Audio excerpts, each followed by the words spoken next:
што ние го нудиме како договори, како услови за работа е дека секој производител што ќе сака да пристапи кај нас за работа, за склучување на договор, ќе може да направиме договори во кои што семето кое што е за производство на таа лубеница може да го разговараме, да го понудиме ние како некоја си почетна основа за работа, а понатаму во договорот за откуп се наведува дека тоа семе ќе биде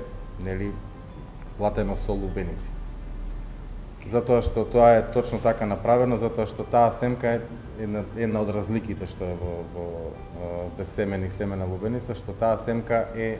некои си 3 до 4 пати поскапа од другата. Ако една семка од некоја си есмералда или не знам која семена лубеница кошта 3-4 денари, ова кошта отприлика 12. И знам дека земјоделците или производителите не се волни сето тоа да го направат сами на свој терет, а при тоа од интерес на сите е проектот да заживее. Односно, проектот веќе живее во одредени делови од Македонија, меѓутоа идејата е да го прошириме на повеќе региони, каде што ќе добиеме производ од почетокот на сезона на лубеници од некои си, да речеме, 10 јуни во Ландовска Гевгелија и да завршиме на 10 септември во некои други региони во Македонија.